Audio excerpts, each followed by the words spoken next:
Assalamu alaikum. Sorry, probably we're a bit late and prayer time is approaching, so let me go fast.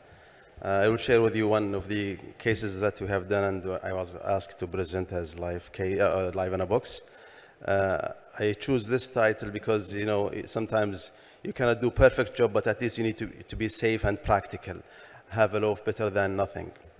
So learning objective of this case is to discuss the dilemma of pinched side branch, role of DEB in total occlusion and Tibentrix and diffuse coronary artery disease. My patient is 60 years old man, has history of aortic valve replacement, bioprosthesis, CABG, 8 months prior to his presentation.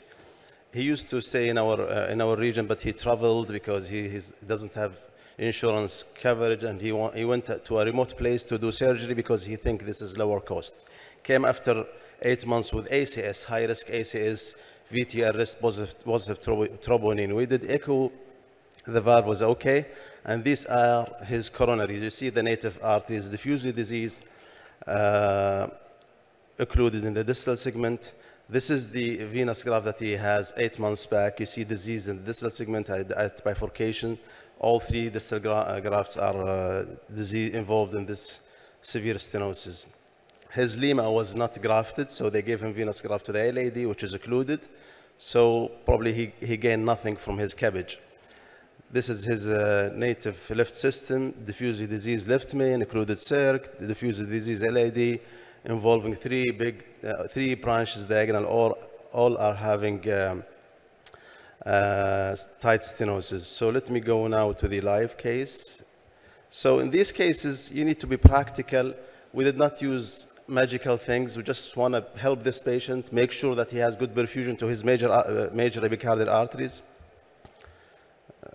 Okay, can I have the control, please?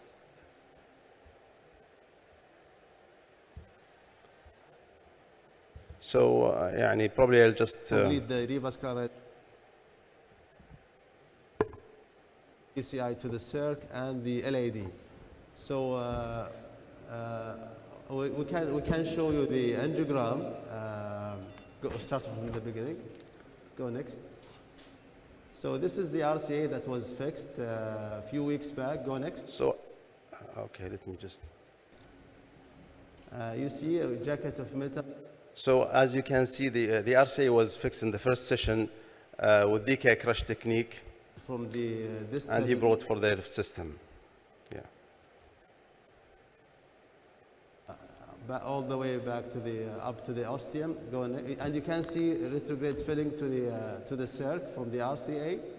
The circ was having like 90% stenosis a few weeks back, so this patient has aggressive disease, and as you can see, the left system, the left main is diseased. The circ has occlusion at mid-segment after small OM. LAD is heavily calcific and diffusely diseased. Relatively small size vessel. There are multiple diagonals, at least 3, all have tight ostial stenosis. So we will try to simplify this case.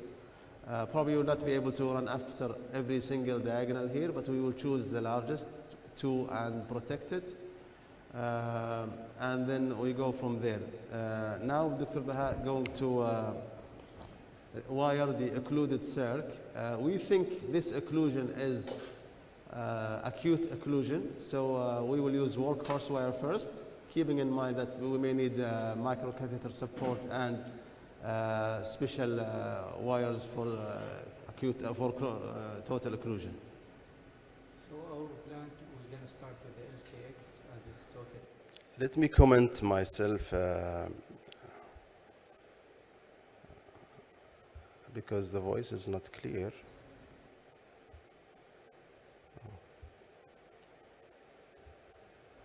So you can see the plan was to just wire LAD protected and go and open the occlusion of the circ. We used workhorse wire, same blue wire, just the routine wire that we use, to start with, because we thought this is acute occlusion or relatively acute occlusion. However, it wasn't as easy, so we brought microcatheter to support this, and the plan was to upgrade it to Filter XT. We did. Filter XT did not across the occlusion. So we start to think of having dual injection from the RCA, because you can see the distal vessel if you are planning to use CTO special wires. I was planning to take the Gaia second, but then we decided to use the Gladius Mongo wire, which is new Asahi wire. I think this is, I mean, CTO operator would like it very much. Polymer jacket, hydrophilic wire. The tip load is between the Gaia first and Gaia second. It's like 3 grams tip loads. Been negotiating for some time. And then eventually managed to cross. So you need to be patient with these cases. You need to be careful, because we know the circ is diffusely disease, has multiple stenosis. And even if you cross the first stenosis, you need to make sure that you're into the lumen, not to create more dissection or go subintimal.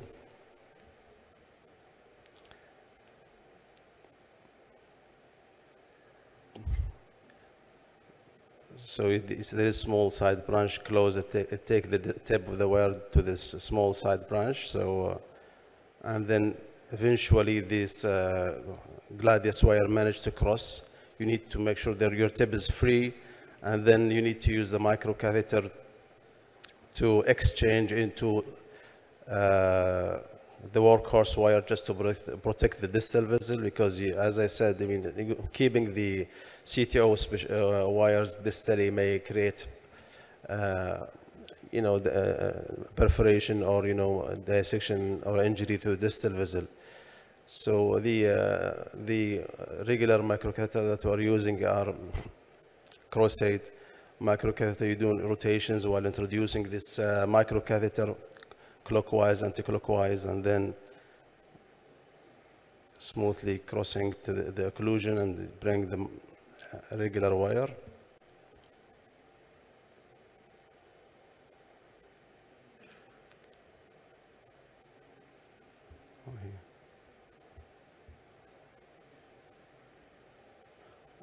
You see, can you voice, please? This is same blue wire, and prepare long 2O, the longest 2O balloon. Give me the longest 2O balloon, 25, please. So as you can see, we made sure that there is backflow from the microcatheter, so we are sure we are in the lumen. And then after bringing the regular wire, we took a pre-dilation balloon, 2O30 pre-dilation balloon, multiple dilations to the whole circ, with a plan of just being satisfied with drug-eluting balloon if we have TIMI3 flow. I know the vessel will continue to have probably significant residual stenosis, but the vessel is diffusely disease from beginning down to the distal segment. So there is no point of using very long stent and you don't have good outflow. Usually you don't end up having good long-term results. So the plan was just to be satisfied with drug-coated balloon, and we have, in fact, very good experience with drug-coated balloon in certain subset. And drug-coated balloon role in CTOs has been evaluated in a few studies in the literature, and I think it has a role. And the drug-coated balloon is just like, ventricular assist devices. You don't know when to use it, but there are cases where if you use it, you will have very good result. In fact, I have cases of 3-vessel disease. We put stent in the lady, stent in the RCA, drug-coated balloon in the circ. Patient came back after 8 months. The best vessel was the circ because of the positive remodeling. So this is the vessel after balloon dilation. As I said, you can see disease in the ostium, distal segment. But we stick to our plan and then move to the LAD to open the LAD.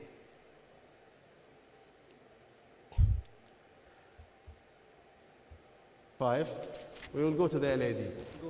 Go to the cranial, please. Give me another wire, please. Give me a run-through or BMW wire, please. So the first, as we said, we decided to protect the 2 big diagonal branches, the first and second. and predilate these two branches because they are diffusely diseased.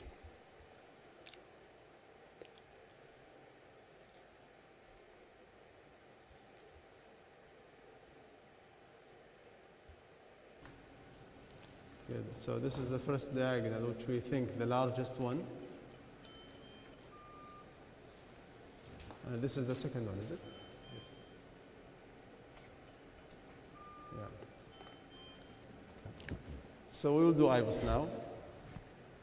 So now we have 3 wires, one in the circ, one in the LAD, and one in the eye and the diagonal, and we put the marker, we'll just leave the torque on the diagonal wire. As we can see, when we trying to introduce the IVUS catheter, it was stuck in the mid LAD, and immediately the blood pressure dropped. So our plan now. So the IVUS did not cross in the beginning, and then we decided to predilate first. So we took a regular balloon, 2O long balloon, and there was hemodynamic compromise. And you may ask why we didn't use assist devices in this case.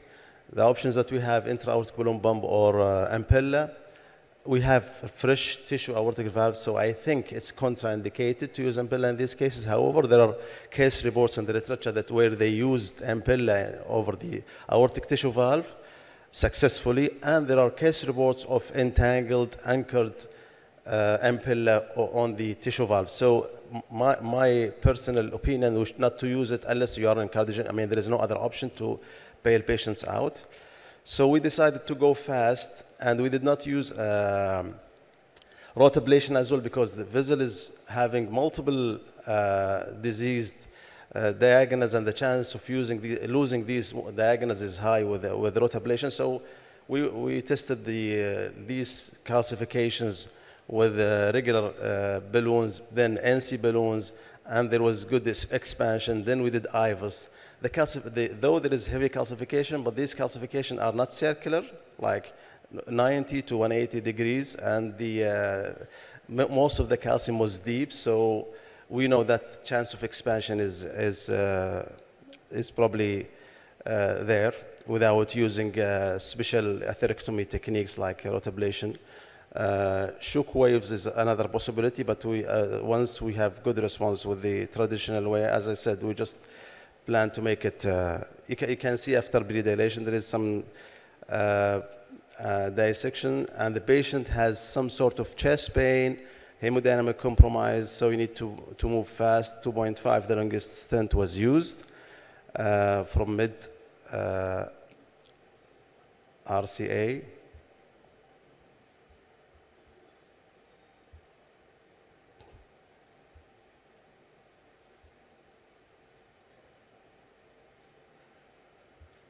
So this is the first stent, 2.5 by 38, and then predilated with 3.0 NC balloon, then proximally to the left main after we did IVUS after the first balloon inflation to measure the left main, assess the distal stent, assess the extent of the disease, and 3.5, 38, no, not 30, 26 onyx stent was used for the proximal LAD to the left main. The left main size by IVUS was 4.0, so it was predilated. Then we need to rewire the diagonal and the circ for kissing, and then ending up with POT. All these tests were guided with IVUS. I'm cutting it short because we are short in time, and I don't want to keep you waiting for that long. So, and if we have time, I'll go to the presentation and show you the IVUS runs.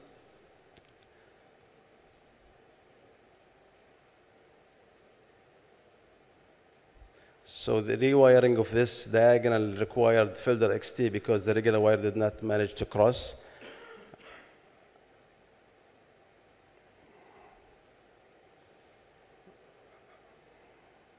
So now we are satisfied. We need just to optimize our result. We plan to use POT to try to improve the flow for the third diagonal. We did with 3.0 and then 4.0 after doing kissing for the diagonal first and second and the circ.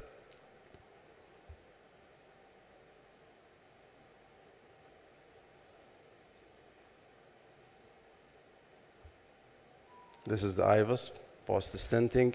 And use of IVUS for these diffuse disease vessel, I think it's mandatory.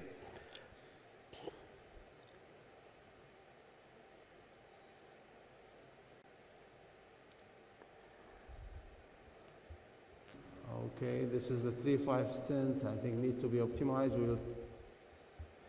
So, and this is probably the final.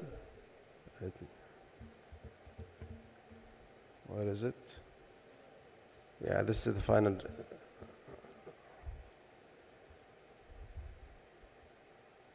This is the, I just want to go with the final, then we have chance to go to. Remove this. Excellent, mashallah. This is, even we felt, we used not to see this. And let me know, you see there is tight stenosis in the first diagonal. Excellent result. Good perfusion, you cannot do better than what the calcium here. But small, open. No. No. Open the field for. See? So you can see after multiple dilation for these deep branches, circuit and kissing balloon, and I think the TIMI-3 we decided not to put extra, not to use bifurcation stents for this left system because of the small size vessels, and of multiple stents. If you need to put stent for these diagonals and the circuit, it will be very long stent, and the outflow of the stent will not be optimal. So we just used balloon dilation with drug-coated balloon for the first circ, second diagonal, and we were satisfied. Patient was stable at the end of this procedure. And let me go to my presentation just to discuss the objective of this sort of this cases where you need to be practical and not to be looking for the perfect results, because this will be on expense of the patient, probably safety and long-term outcome. Can we go to the PowerPoint presentation, please? So, I'll go quickly through. This is the circ that we did in different, and this is the IVUS. As you can see, use of IVUS in these complex coronaries involving left main is essential. It's mandatory. It's class 1 recommendation, and you need to make sure you are optimizing your results when you use bifurcation stenting, the small vessel, left main disease. It's mandatory to do this. So, what to do for bench side branch? What is the role of DEB in total occlusion? First, you need to define what is complex side branch occlusion. If it's 90% stenosis, long lesion more than 10 millimeters, severe calcification, unfavorite angle. Should you treat all these? Probably no. If the vessel size is small, less than 2, normal flow, no angina, no exchanges, leave me. Just try to apply. Leave me alone. Take approach. If you have similar cases, you have multiple diagonals, you have TIMI-3 on the big one and first and second, so you don't need to run after, because this will prolong your procedures, more radiation, more dye, and you're not sure about even your long-term outcome. And you need to be aware of the recommendation and recommended techniques for this, like POT technique, doing IVUS, optimizing the sizing of the proximal vessels. That definitely will help to maintain the side branch open. And you need to be aware of certain techniques, like in this case, we have many branches, so these are entangled, and when you have wrap wires, the only way to relieve this wrap by just removing one of these branches and rewiring. And we did this with the LAD after being stented, so it's secured, so you can rewire the LAD and maintain the diseased vessel like diagonal. You don't want to take the wire back because it will be difficult to reintroduce. And then my take-home message from this case is have pre-procedural planning, no routine side branch intervention, keep it simple and safe, optimize the flow with different bifurcation technique, and thank you.